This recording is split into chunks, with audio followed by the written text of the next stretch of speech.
Good evening and welcome to yet another episode of our Women in Pride series.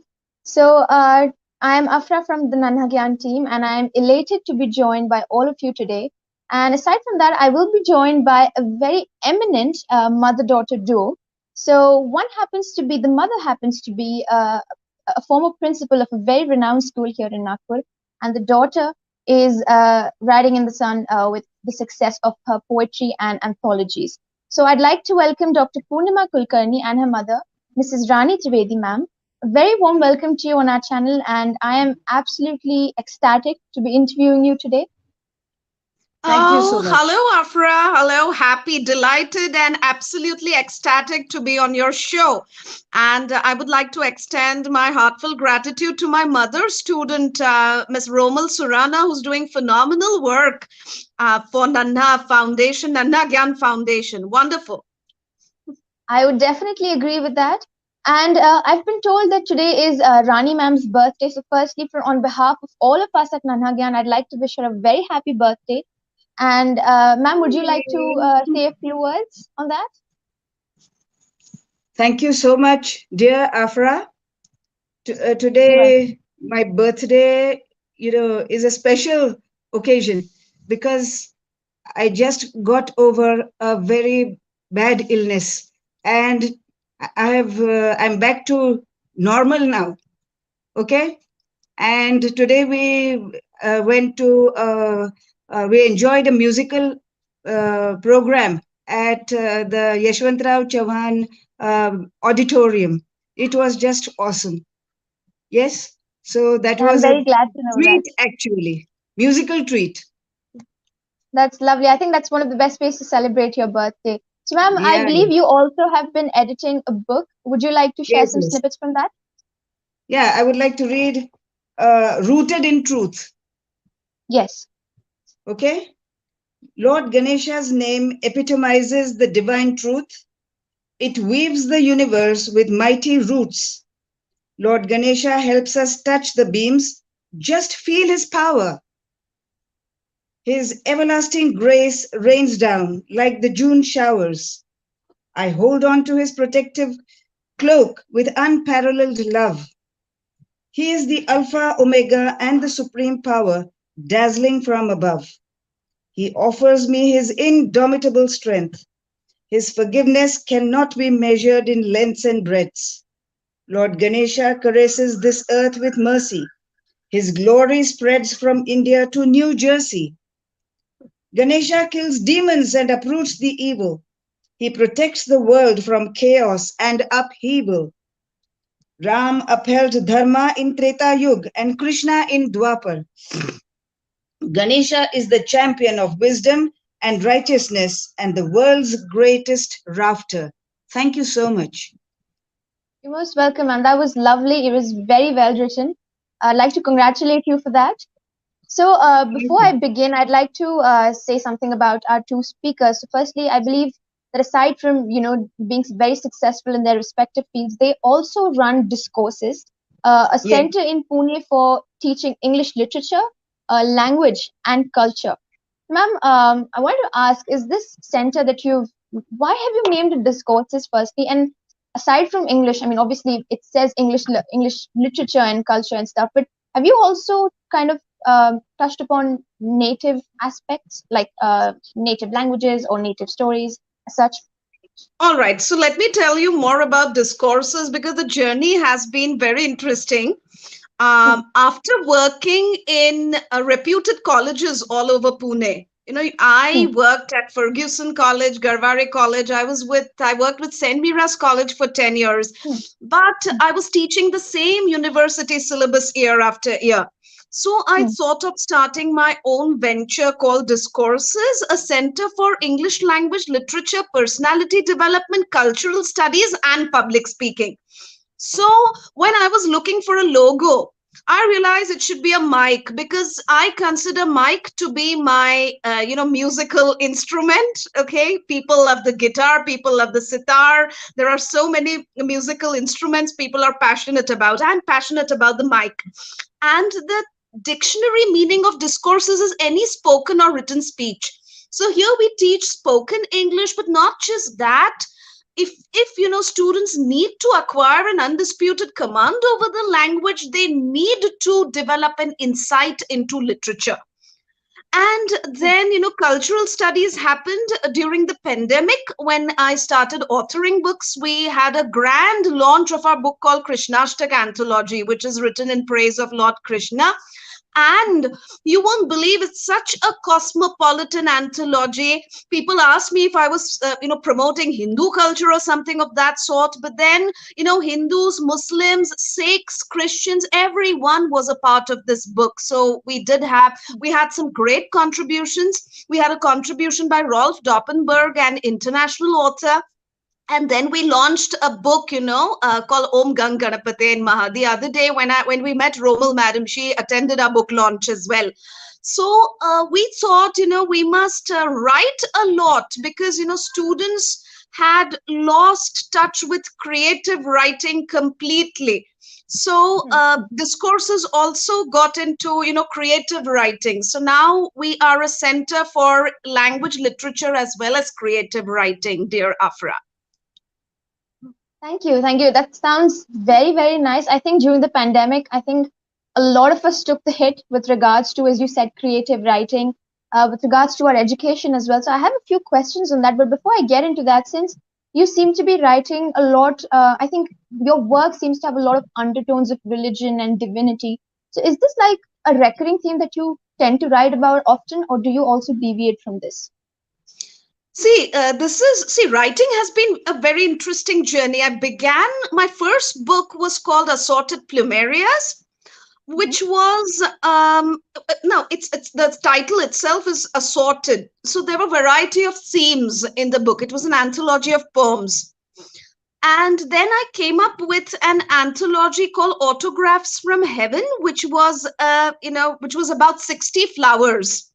So I wish to give Rousseau's call, go back to nature. So one needs to be in tune with nature, in communion with nature, because during the pandemic, I feel we insulted Mother Earth, and now she's retaliating. She's sending, COVIDs and cyclones and coronas and tsunamis and everything. So we must learn to respect the planet and be in communion with nature. So I wrote a lot about nature, but later on I realized that some people had resorted to spirituality.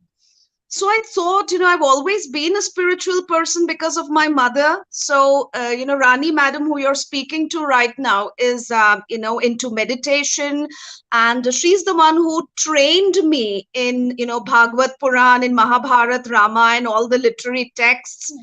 These are literary texts, according to me, these are not religious texts, because ultimately we're not supporting religion. We are, promoting spirituality. We want people to unite. And we want to bring them together through, spirituality. So that's the reason why, because I thought, if I'm into this, why not write about it? Lovely. I fully resonate with your views. I think it is definitely the need of the hour. And also with regards to your work, I came across this book, an anthology, I suppose, of about 30 poems that you put together, Permutations and Combinations of Love. So Yes. in my knowledge, permutation and combinations, it's a very mathematical concept. So how does Yes. this relate to the message that you are trying to impart through your books, or the text that you have put in there?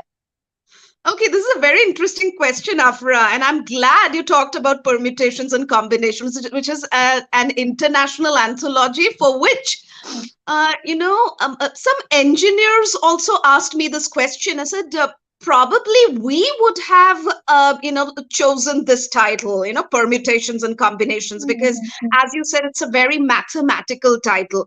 But, I happened to meet my mentor, Dr. Nitish Bharadwaj. I met him for the first time. He is the actor who played the role of Lord Krishna in B.R. Chopra's Mahabharata. So it is his statement, while talking to me, he just said, love comes in all permutations and combinations. So I just got thinking, I was like, this is interesting. Love comes in all permutations and combinations. And I realized there's platonic love, there is passionate love, there is Mhm. unrequited love, there is silent love, there are so many types. So why not, bring in all sorts of, loves, if that word exists. So I got in touch with a World Trade Center survivor called Anthony, and Okay. then I got in touch with a burn survivor, Herb Hidrell, who's from Canada. Then I came across a cancer survivor from, the United Kingdom. So all the, embittered souls came together to anthologize a book on love. So, which was a very interesting journey. I thought, you are capable of love only when you suffer, only when, because the path of love never ran smooth for people. That's what, Shakespeare also said. So I got in touch with a lot of people, for a lot of sufferers. I Mhm. involved them in this project, and that's how permutations and combinations happened. In fact, the entire anthology is a must read, because it gives you some significant messages on global peace and humanism. I think I'm definitely going to include that in my to read list today. I mean, I really found this very touching. The fact that, you haven't just included your own experiences or such, your own thought process. You've kind of brought in a lot of people who have survived, Yes. many kinds of adversities. It is very, very inspiring. So I'm sure Rani ma'am must have had a very crucial role in kind of uh, instilling these views and sort of perspectives in you. Am I right to think so? Absolutely. So she's always played a pivotal role in my life, and she's been very supportive. She's been a wealth of encouragement and infinite love. And I'm Hmm. glad I'm saying this on her birthday, because I want her to understand what she means to me. In fact, Hmm. whenever I sit with a manuscript of the book, she's the one who goes again. So she, reads the drafts, the Hmm. redrafts, because I'm never happy with what I write. Ultimately, if you are satisfied, you're likely to get complacent. Hmm. So, Hmm. she is the one who actually goes through the drafts and redrafts. She edits, the book impeccably. And, her suggestions are also valuable. She says, well, I don't think this line is needed. I think a semicolon is not required here. And then, she is the one who, does everything. She's a hard taskmaster when it comes to editing. And she's also been an English teacher. So it's like, and it's wonderful to work as a team. That's lovely to know. So wait, you said that she's actively involved in the editing process, and she does seem to be a very Yes. meticulous lady, and that she was an English teacher. So I believe she was a former principal of J.N. Tata Parsi School, which I consider to be a very Absolutely. renowned school because I Yes. definitely have. I was initially going to be admitted to that school, but due to some constraints, I couldn't. So, Oh, and you live in the actually, Orange City, is it, Afra? You live in the I do, Orange I City? do. Oh, I okay, do, okay. and my sister goes to Tata Parsi school now. So it is very nice to be speaking to a former principal. So I wanted to know, I read about how Rani ma'am elevated the sort of teaching status and methods there in Tata Parsi. So I would like for her to kind of shed some light on what she did, the initiatives that she says she took up, and were they any different from what you do at Discourses, the initiatives that you took up then? Are they any different from what you do now, or is it just the same principles that you've been applying over the years? Dear, listen, I've Yes. brought about quite a few changes. I've introduced this, being a Parsi school, Yes. it was difficult for me to introduce Indian music, Okay. introducing Sanskrit at school. Have you Yes. understood? Yes, yes, So yes. it was quite a task. But then now the situation is that these two subjects have picked up a lot of momentum. Children and parents are extremely happy. The management has been extremely happy with uh, the Sanskrit language introduced. Children are opting. There are more sections, Hmm. multiple sections opting for Sanskrit. And Indian Yes. music. We introduced some programs, musical programs. So that is held once in a year, and it is being continued. And so the Literary and Debating Society was already there, and then so many new programs were introduced. Now I am not able to recall whatever work I did in the past, but then I did my bit. I And contributed that my sounds little bit. impressive. That sounds Yes. very impressive, and I can vouch for that because, as I said, I have been to the school and I do know the options offered. And Sanskrit definitely has been a common choice over Hindi for sure. So there has been momentum with regards to that. So seeing that you are still sort of, I would say, active in the teaching field because you do have sort of an involvement with discourses. And Sure. what do you think can be done? So in your opinion, obviously, what do you think can be done so that schools kind of deviate more from the teaching based school? I mean, schools are not as teaching focused than they are learning focused. What could be done to make schools and learning, the stuff that is being taught, more learning focused and not more teaching focused, in your opinion, of course? Their learning focus nowadays, children are more fascinated with the handsets that they have got in their hands. Yes, And the yes, pandemic has made them, too much dependent the, on the mobile phones or the electronic media. Okay. So then children have forgotten the skills of reading, and then they've forgotten writing. These are skills which are developed right from the nascent stages, isn't it? Children have lost interest in schools. When I talk to some children, they say that we don't like to go to school because for the past 2 years they've forgotten the school. Now the schools have reopened. Yeah. yes, And yes. some children are finding it difficult to place themselves over there.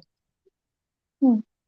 Okay. So, Afra, and I would add one thing. She's absolutely right when she says that screen time has increased, but the younger generation that is, often seen on iPads, Kindles, etc., must learn to smell the book. Read the book copiously, voraciously, because that is going to be. I don't think there can be a better stress buster. I think you can climb the highest mountain and dive into the deepest ocean if you read books. So I think, that habit of reading has to be inculcated. I think we did that as children. Only the pandemic has kind of, led to this mismanagement yes, of time and mismanagement of resources, because I think video games may be exciting, but I think if you read a book, you would be enriched with knowledge, and not only that, you would also be a good creative writer. I always tell my correct. students, you can't be a good writer unless you have been a good researcher, a voracious reader, a voluminous reader. Creative writing is not possible unless you research well. So That's I right. think reading is very important. And one more thing, we endorse, public speaking, through discourses. As you said, when you see the logo, it's a mic. So public speaking is something that doesn't come naturally to people. It's an acquired skill. Of Correct. course, you may be articulate, your linguistic efficiency may be phenomenal, but standing in front of the audience. Now, Afra, why have you been chosen for, like interviewing people? Somewhere Romal madam has seen that, you're articulate, you are fluent in the language, and you can interview people. You have no inhibitions as such. So I think, it's important that we, conduct group discussions. It's important that we make our children, read stories aloud. All right. It's so important to read with expression, read with emotion. And then probably, you start reading from a paper, and then gradually you become an impromptu speaker where you're able to speak extemporaneously. For example, we did not know what kind of questions would be asked, but whatever it is, it's important to do justice to a topic by, facing the audience, one must speak with conviction. That conviction is very important. One must speak with conviction. So reading and public speaking is what we actually emphasize at discourses. I kind of wish that you had been with us yesterday, because we were just having a discussion on reading and the importance of reading in children. And I think, in my personal opinion, I believe that, a lot of times when parents wish to kind of get their children away from their screens, let's say, they kind of impose reading on them. Like, okay, are you bored? Go read a book. So we were talking about how, reading could become more of a chore, and sort of a child would, be very discouraged to kind of pursue a book, let's say, on their own wish and will. So Mm, I believe your contribution, what you said now, would have meant a lot in yesterday's talk, but I believe it has just the same impact today. So with regards to technology, I mean, obviously, during the pandemic, it did kind of salvage the abysmal state of education that, was to come. correct. So I also feel that, it paved the way for malpractices in exams. So, I Exactly. mean, yes. So, Mm. have you dealt with that as part? I mean, since you are also teachers, just, at some level. So, have you dealt with that in any way? And what did you do to kind of stop that? Okay, so this is a very interesting question, Afra, and I'm glad you asked this question because I saw my own children, like struggling with answers, and then they said, what do we do? Should we Google? No, I wasn't allowing that because it's an examination. But parents, Yes, want their children to score well. All right, so they were allowing, but it all yes, depends on your attitude and approach to exams. Now, see, in research, we have a paper on plagiarism. Whenever hmm, an assignment is given to the students, they just cut, copy, paste from Google and produce it in correct, front of the teacher without correct. any qualm of conscience. I think, they don't even show signs of shame and compunction. When I give them a topic like write an essay on, place of historical importance, everyone will write on Taj because by default, the composition is available on Google. So we Hmm, talk about, hmm, then we started installing anti-plagiarism softwares. So we could make out, oh my God, there's so much of, copied stuff. So we are teaching our children how to steal. This is cyber hmm, stealing. You are stealing someone's thought because, as an author, as a professor, as an English language felicitator, I feel that, if a person, if that's not my statement, it has to be written in inverted commas. I need to give that person credit for what he has said, for what he has written. So we have no right to cut paste things from the internet. In fact, this has to be stopped at the school level itself. But people correct.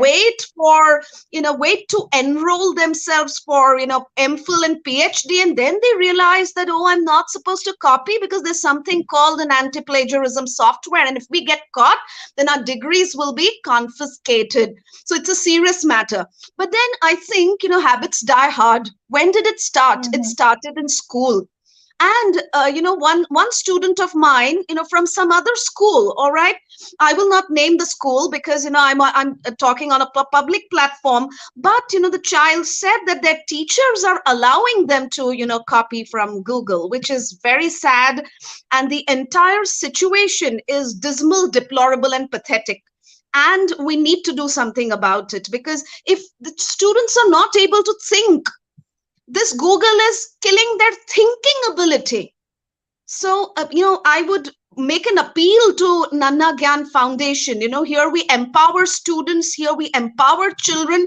So I wish to empower the parents as well by, giving a strong message. It's not good to, teach your child to steal. And, one must respect what one calls an examination. yes. You know, when you were talking, I couldn't help but smile, because this is amusing to me for a certain reason, because I had to learn this the hard way. Uh, When I lived in Dubai for over 14 years. And obviously, as you said, our teachers enabled us to look up Google resources and, mhm. write down as to the best of our abilities. So when I went off to university in the UK, I did the same thing, and I received 100% score of plagiarism, and I was failed in the module. So as I said, I learned it the How hard way. unfortunate. Yes, yes. Yes, and the thing is, I honestly struggled so much to kind of Mhm. undo that skill, that thing which I learned, of copying Mhm. and pasting. And that's when I realized how awful I was in terms of writing and all of those things. And I'm telling you, I mean, it's been 3 years now. This was a thing of 2019. So now, I mean, I can safely say that I am doing better. But it definitely, I did spend a few days moping about how my teachers could have stopped me when I was in school. So, Correct, correct. with regards to again, I'll ask you a question, Purnima ma'am. With regards to, Yes. you said you've done a lot of research and plagiarism and all of that. So I was curious, and I believe you've also contributed in some capacity. So what sort of research do you actually do? What do you dwell into, and has it always been the same thing, or have you branched out into many other fields? No, see, research is a very, very wide, word. It Mhm. has a large scope. So when I was pursuing my PhD, I was, working on LGBT studies, lesbians, gays, transgenders, the marginalized sections of society. I was researching on prostitution, feminism, and how feminism is misinterpreted by people.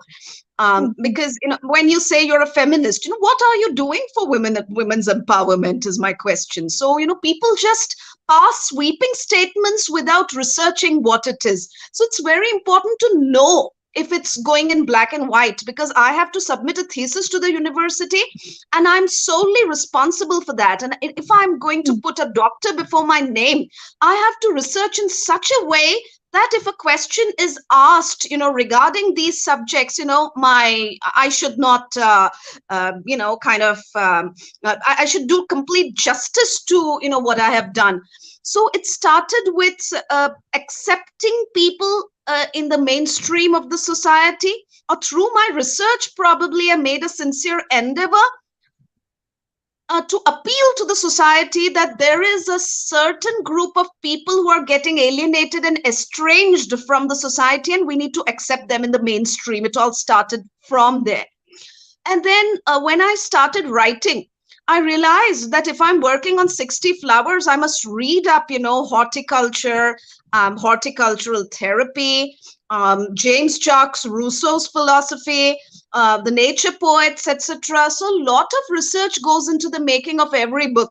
Now, when I Mhm. am, when Anup Pandeyji and I, both of us are editors of Krishnashtak anthology. He writes in Hindi, and I write in English. So both of us came up with this anthology called Krishnashtak, for which we read Bhagavad Puran, we read Mahabharat, we read, Vedic literature in detail in order to write you know in order to write scholarly stuff. So it's not that easy. Some people would, it's a spontaneous overflow, and you must just write what comes to you spontaneously. Well, poetry may be a spontaneous overflow of powerful emotions, etc., etc. But I feel research oriented writing is something that satisfies your conscience, because you want your conscience to be clear that yes, I wrote a book on Krishna, but when I approach ISKCON or when I approach an organization of that repute, I don't cut a sorry figure for myself that, oh, I read, but it was spontaneous. I don't think I've read this. I don't think I've read that. So that should not happen. So your research has to be rigorous, vigorous, and uncompromising. There are no shortcuts to success, and there are no shortcuts to writing or reading. I fully agree with that. I fully agree with that. I've In had to bear the fact, brunt of that. Afra, I would tell you our current project, Anupji and I are working on Sri Ram Yogi, which is our next project, and it's based on the life of Lord Ram. And we are not trying to politicize the figure. I think Ram has been politicized in the country, so we are not politicizing. We are dealing with Kamban Ramayana from South India. We are dealing with Goswami Tulsidas's Ramcharitmanas, and of course the original Sanskrit text Valmiki Ramayana. So the research, has taken a very long time. We are doing it incessantly, unstoppably, and we want, our readers to be happy with what we have written. So we want to do complete justice, Afra. So that's what research is all about. Thank you. That was very detailed, and I'm sure very impactful as well, what you said. And I'm very, very sure a lot of people who are into research, and if they're watching this, they will try and implement what you said. So, 1%. uh, is there something you'd like to add? Yes, Afra, my mother reminded me, usually I don't like self-praise. I'm not a narcissist at all, but but she wants me to specifically mention that university allows 14% plagiarism.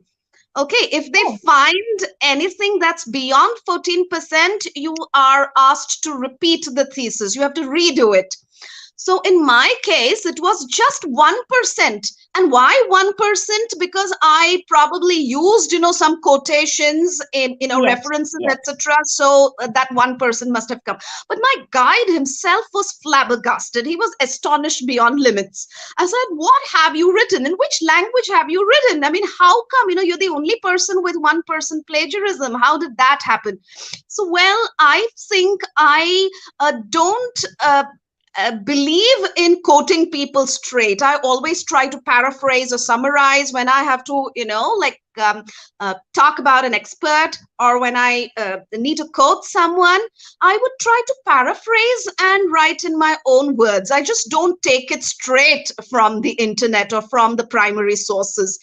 That's what people, that's what people tend to do. And of course, language plays a pivotal role too. If your language is going to be repetitive, then plagiarism is likely to get reported. But if you write in Shashi Tharoor vocabulary, probably it's very difficult to find any kind of plagiarism there. So I also worked on my language to avoid plagiarism in my research. So my mother just wanted me to mention And that. also that you've always read the originals. You've never read, depending on the digests and guides and all that kind of Correct. stuff. So, Please Afra, emphasize on at that. discourses, especially, this is, as I said, our motto is to teach, train, and transform. And here, when we teach Shakespeare or when we teach literature, we teach the original text. We don't teach the abridged version. So we don't go by, we don't recommend abridged versions, because you are not going to get the feel of the author unless and until you read the original text. So it's very important to stick to originality, and I think that's the way we respect authors. So originality is paid attention to. But wouldn't that be like at a more advanced stage? I mean, if children as my, I mean, if let's say high school students who have never been, used to abridged versions, and they are more likely looking into the unabridged versions. Sorry, who are not used to the unabridged versions and are more into the abridged versions. Would it not pose a challenge to them to be able to kind of rephrase all of that? Because I believe the abridged versions, the original text itself is so complicated to understand, and then to kind of switch that around and put it in your own words. Would that not be difficult, or do you help with that at discourses? A very good question again, Afra. And I must appreciate you, because, I think, while we are talking about ourselves, I must also praise you, because such questions are not raised at all. So I'm glad you raised that question. Well, it's very simple. We teach ICSE and IB schools where texts like, Julius Caesar and Merchant of Venice are prescribed. So Yes. there are textbooks with, original text to the left and the paraphrase to the right. Students end up reading the paraphrase, but the beauty Yes. of, original text is completely gone. So, but when they have to answer the challenge, the challenge comes into question when they get reference to context kind of questions in exams. So if you're not able to identify the lines Mhm. How Yeah. would the paraphrase help? So you need to understand the original text and not just the paraphrase. And some people end up thinking, oh, Shakespeare wrote in some bombastic English and inane phraseology in language which could not be understood by the common man. But they should understand he wrote that in the 16th century, so that Hmm. language was Yes. spoken at that time. So in modern age, unless you read, 4, 5, 7 plays of Shakespeare, how would you get the feel of the language? You cannot judge the bard of Avon only on the basis of 2 plays or 3 plays that you study. You have to study a lot more. You have to research a lot more in order to understand what kind of era did he live in, the Elizabethan era, and the Globe Theatre, etc., play reading, and the various genres: tragedy, comedy, tragicomedy, and everything. So see, at discourses we teach everything. It's not just the text that you read the original text and you fend for yourself, you manage. It's not like that. Each and every line is explained in detail. So, and then gradually the students start appreciating the beauty of the language. Now, for example, Afra, my dear, I'm reading Valmiki Ramayana he originally wrote in Sanskrit. So you think, all of us aren't, Sanskrit pundits to understand, this classical language.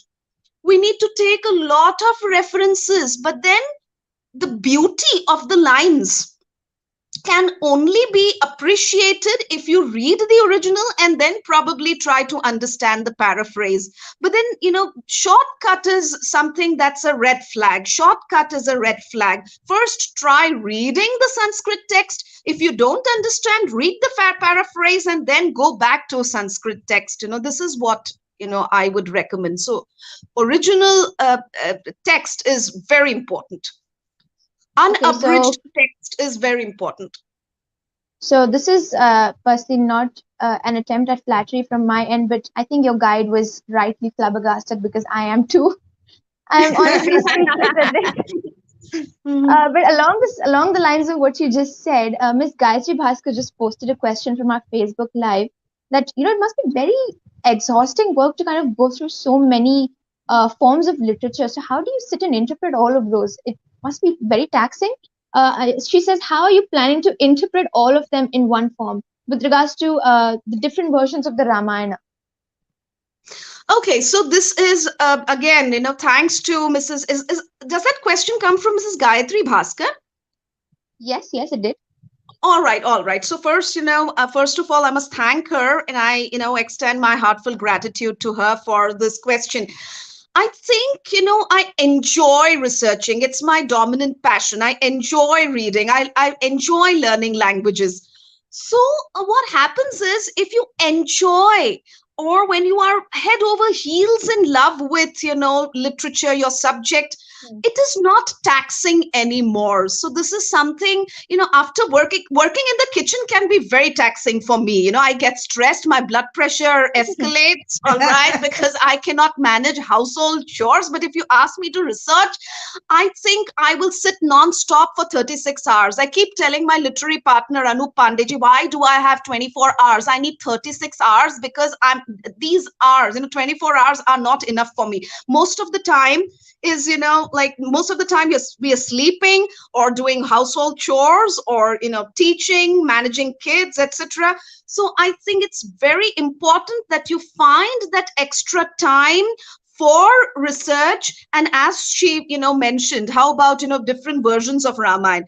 Now it's my vision to come up with an anthology on Lord Ram. And if I have to do justice to a universal figure who is Vishnu's seventh avatar, how can I just do it on the basis of a serial or one particular book that was read in my house?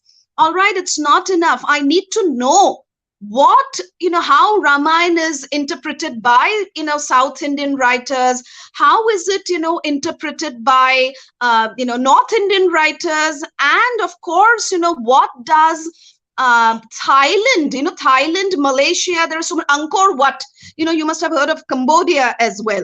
So even Yes, yes. Cambodians have, researched on Ram. So it's very significant to know each and every spiritual entity's point of view. It is very important if you are, working on a text like that. Otherwise, it will be a shallow work. It will be like any other book lying in crossword, and people not even bothering to, touch it or read it. Because Mhm. if I am writing something, and if I'm working so hard, I would want to catch the pulse of my readers, Afra. So it has Hmm. to make Correct. sense. So they need to know what's so different. So many people have written about Lord Ram. So many people have written about Krishna. So many people have written about nature. Well, what do you have to offer? What, does it stand apart? Or it's like any other hackneyed, cliched, stereotyped literary text? So it's like one has to do complete justice to that. So I think research is very important, Gayatri ji, and we need to find a lot of time. We need a lot of time rather for this. Speaking of doing justice, and again, you were speaking of how you would go about your interpretation. I also believe that you speak about 6 languages. I suppose Yes, you I are. do. Would you so, and you spoke about translating, or kind of making your work so captivating that a reader would obviously pick yours over the many others in the same genre, I say. So, with regards to that, do you think that sometimes translating work can do justice to the original text? And would you say that somehow the purpose is lost in translation, or the subtext is lost? What are your views on that? Very interesting again. Yes, translation increases the audience accessibility. Because That's right. see, Yes. you would realize if you look at history of English literature, you would realize that John Wycliffe was the first one to translate Bible in English and make it accessible to the common man. Now, if you Correct. write something in Hebrew, Greek, Latin, Sanskrit, it is not going to be, because these are classical languages. They are not accessible to average audience. So translation is required, but it will definitely increase.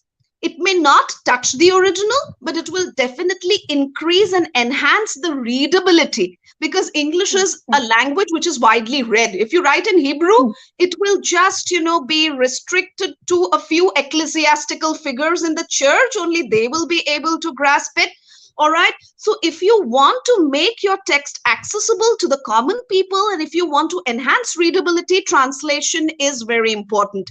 And that's what Goswami Tulsidas ji also did. He wrote Ramayana in Avadhi. You cannot say it is a translation, it is his version. He wrote it in Avadhi bhasha, because originally it was written in Sanskrit. And who was familiar with Sanskrit? Only the classicists, only the priests, and the spiritually enlightened people. So if are the common people going to get deprived of such a beautiful text? Hmm. So Hmm. Hmm. somebody like Goswami Tulsidas had to pitch in and enhance the readability. So that's what you are absolutely right.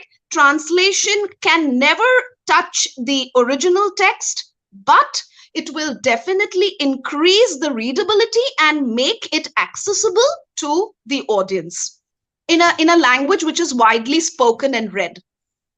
Okay, that is very rightly put, and I think one of our viewers agrees with that. They've said that it would be good if a translator was as special as you. So a translator has to be as special as you. So again, with regards to multiple languages, as you say you are you have this multilingual profile. So I'd like to ask Rani ma'am, since you advocated for Sanskrit to be included in schools. I was speaking to Mrs. Sulbha Shantwan from Sandbox in Pune, and they also sort of emphasize the importance of languages, and I think one of them also includes German in their curriculum in their schools. So, with regards to that, I wanted to ask you, like, how do I put this question? With regards to languages, okay, I'll come to it when I have that in mind. It was a very impromptu question, but before that, I'd like to ask Rani, Purnima ma'am again, that, Okay. obviously you do consider yourself a poetess, right? I believe, and I would definitely look up to you as a poetess. Do you think poets have a very important role today in, our modern society? Okay. So there are two kinds of poets, my dear Afra. Mhm. those who write for art's sake, they don't have didactic messages or valuable messages for the society. They write for the love of writing. Okay, their purpose is not to moralize or transform the society, but there are some poets who write for life's sake. So there's art for art's sake, and the other school is called art for life's sake. So when you write for life's sake, you consider poetry to be a medium of social change, a laboratory of social change. Okay, it's a social laboratory. So through your poems, you kind of inspire the audience. So if I say the same thing in prose, it may sound monotonous, but the same thing in poetry comes Mm. very spontaneously, and it gets appreciated. People love it. Okay, they don't feel that, oh, she's trying to preach. It's an Mm. Mm. interesting way of indirectly preaching to the audience. So there are like two kinds of poets. So for modern society, if I'm writing, I can write anti-war poetry, commenting on the futility of war. I can write spiritual poetry, trying to, inspire people, influence people, and give them great examples from, spirituality. So a lot can be done through poetry because it's a very, very interesting medium which goes very well with the crowd. Not everyone can write poetry, but many can appreciate poetry. Okay. So, my next question is for Rani ma'am. I mean, I still do not recall the question I intended to ask, but aside from that, I would want to say, I mean, Purnima ma'am, you said that you researched on marginalized groups, the LGBT community. We generally, I mean, in the past, there was, I would believe, a very unfriendly attitude towards these communities, and I'm sure in schools as well, that must have been prevalent. So, as a school principal, Rani ma'am, I would like to ask, had this been in your time, and had you have you had if you had the chance to kind of eradicate this unfriendly school culture, what would you have done?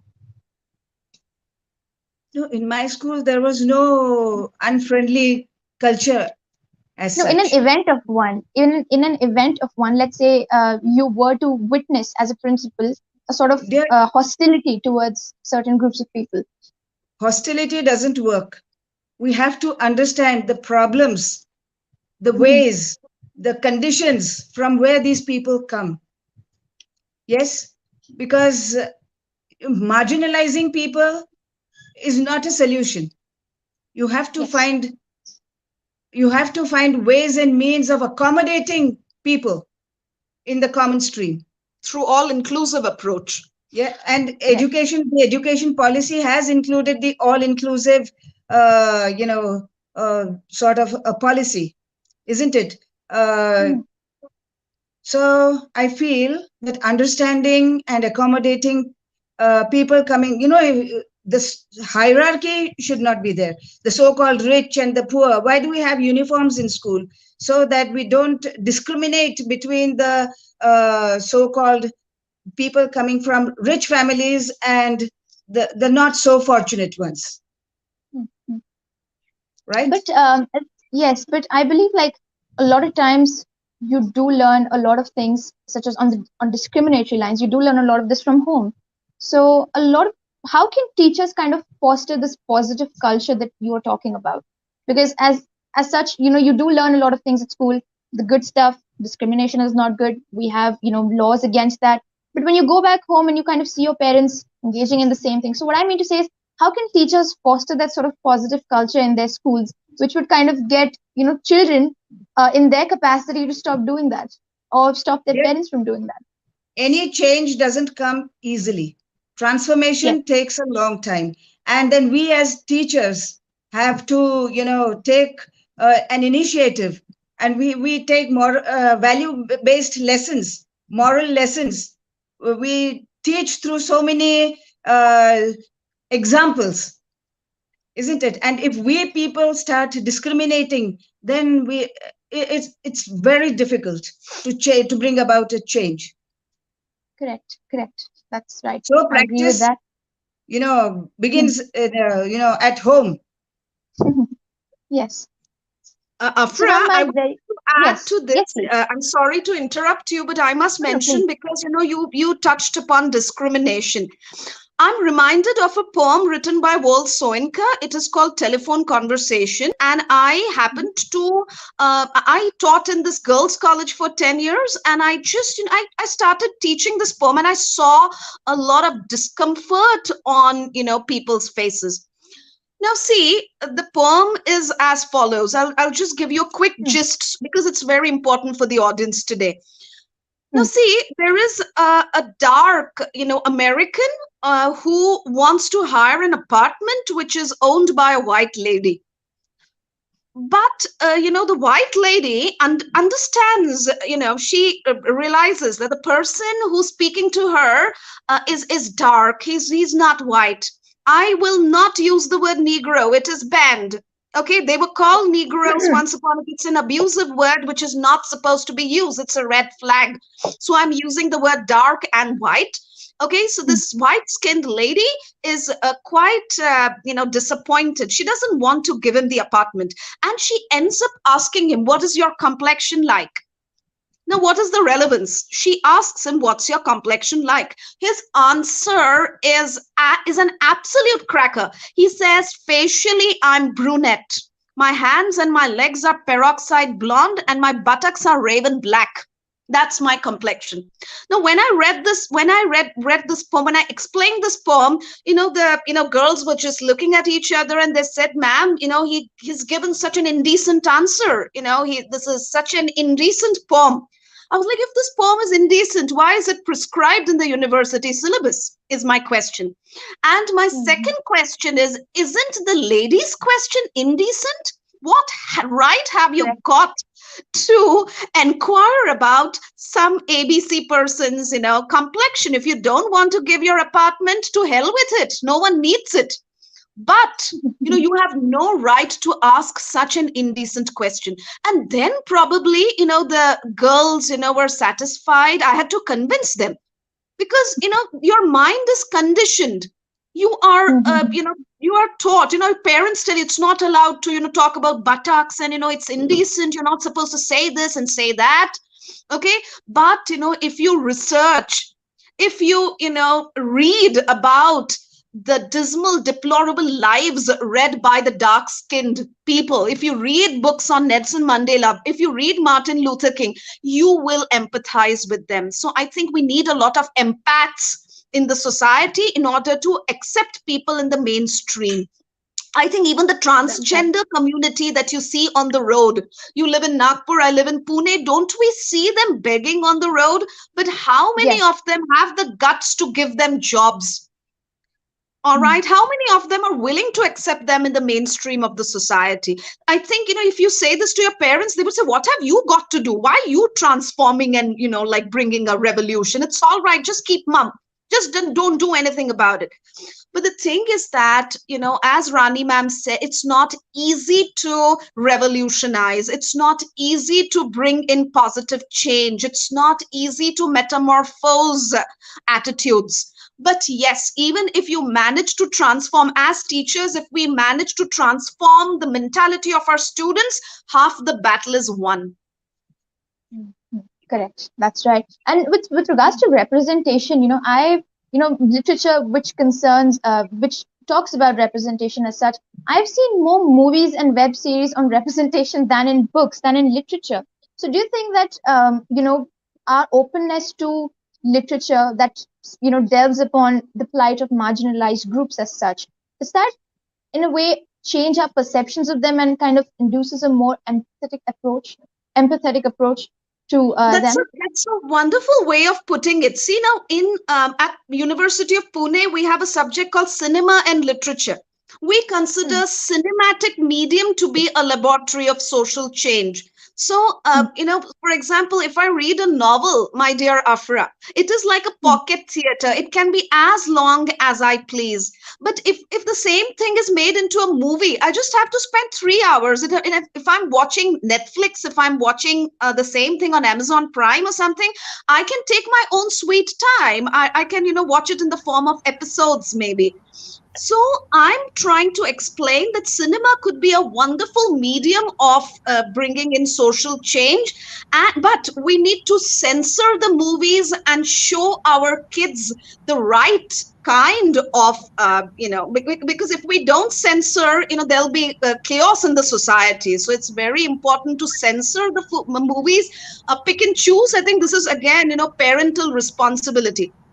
We need democratic parents who allow their children to watch some meaningful films. For example, 1917. 1917 is a beautiful film. If you read about World War, it becomes, it's dull and drab. But if you show them a movie called 1917, you show them the trenches and everything, they would be interested. So I think it's very important that the teachers and parents, adopt immediate corrective measures in order to give them the right medium, the right source, and also liberate them. It's not good to clip your child's wings. It is not good to clip your child's wings and curtail your child's liberty. It's very important that you liberate them, just set them free. But yes, at the same time, as I said, supervision is very important. You cannot just give them the screen, do whatever you want with it. You need to tell them, child, watch this. This is something that it's a must watch. You would love it. Talk positively. And I think, that would work. So here we We have just a have, question from Gayatri, yes. which says that Purnima ma'am, amazing insights on your type of poets, and have you ever encountered a writer's block? You know, and have you got it over it? And also, Rani ma'am, can you suggest any tip to groom and support the teachers to stay motivated to teach? See, teaching is a passion, dear. Eh, People feel that getting into the job of a teacher is very easy. But then, unless teacher has passion and love to teach, love for the children, accepting the, children coming from various strata of the society, isn't it? And we have to be quite accommodative that way, That is true, right? and I really agree with this. Sorry, Afra, for interrupting in between, because No, no, I it's am also fine. a product for JN Tata Pasi Girls High School, and I have my own teachers sitting in front of me.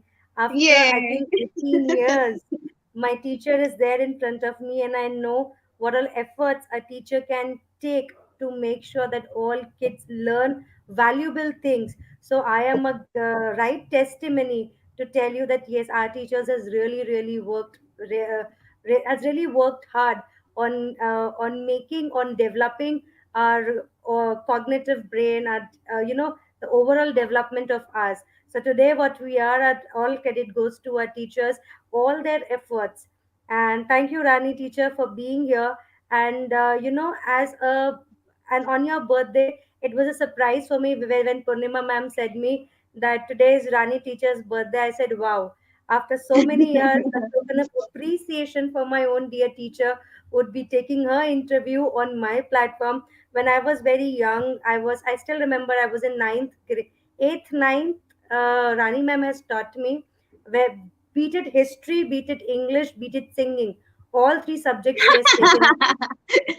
Thank you so much, dear Romal. God bless you. Afra, it's been wonderful being with you.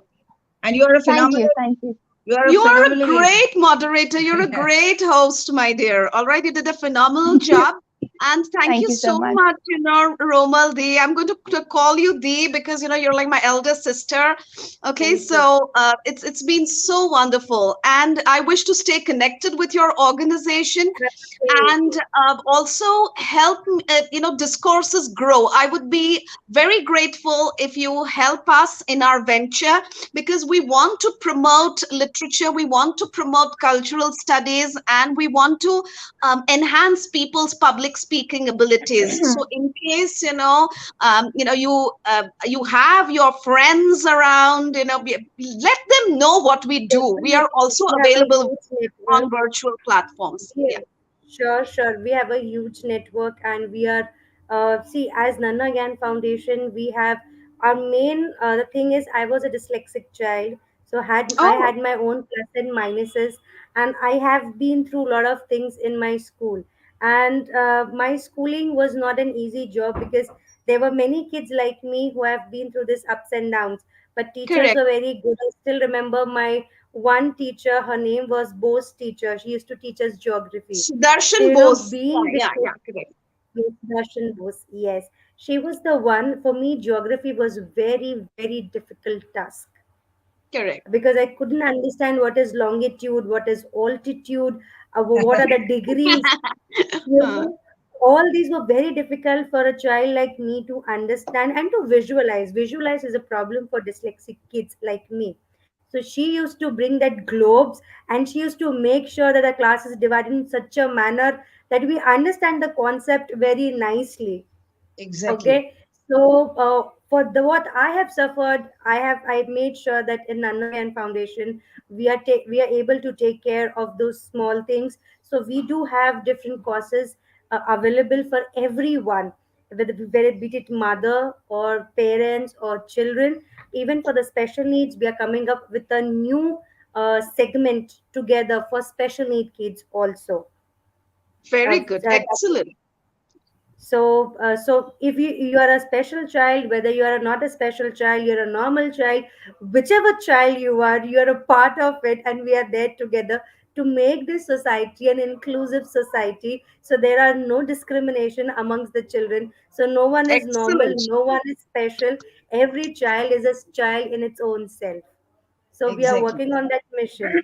So what you said that you work for equality, I that reminded me that yes, we are also working for inclusion, wherein we don't believe that if you get good marks, you're a bright student. If you don't get a good marks, you're not a bright student. Well, Every child is going Albert to be. Einstein was heavily criticized as a kid. You're all right. Yes, He had a hard time in school, and his parents were deeply worried. Now, who knew that he would give you the law of relativity, and rest of the students would work. The entire physics would be based on Albert Einstein's law of relativity, theory of relativity, and same thing happened. Bill Gates. Romal and Afra, I would like to share this with the audience. I know we are falling short of time, but this is really significant. He said, "Well, my friends passed in all the subjects I failed, but today I'm the owner of Microsoft and I employed all of them." So that's that's that's Bill true. Gates for you, isn't it? So I think we need to read a lot of autobiographies and biographies. What people generally do, they just look at the destination. This is where Sachin Tendulkar has reached. This is where Mahendra Singh Dhoni has reached. This is where Narendra Modi has reached. But you need to look at the journey. They must have put Absolutely. in their laborious efforts, indefatigable efforts to reach where they are today. So I think we need to teach our kids how to, appreciate a great person's journey rather than destination. What, parents generally do is your elder one, was a topper. You are, not the same. Your child is autistic. You are dyslexic. You are so, and we are just labeling people. what Exactly. what We just if want to what if de-label them. everyone comes together on the same platform and there is no merit system, there is no grading system, where each child is accepted in the mainstream, and we also endorse equality and fraternity. I think learning would be so much fun if we do that, and I'm glad you're doing it Absolutely. already at NanhaGyan Foundation. We are doing it at NanhaGyan Foundation, and we are glad that this thought, which was there, and it is not just with me, but my whole team, all my chapter heads, and all the people who are working with me, they are doing it. And we are also, since we have our own Kids Galaxy magazine, which goes every month for the people, it Wow. is an e-magazine in which we have an inclusion section where we talk about all these kids and their parents. We publish the work of these kids also. So this is an exclusive magazine which has the aspect of everything, everything. So here Gayatri says, Gayatri herself, she's an editor, and Afra, they are the team for Kids Wow, Galaxy lovely. magazine. Gayatri ji would love to get in touch with you. Thank you for your presence. And you asked some, great questions, and I enjoyed your presence on this platform. Thank you so much.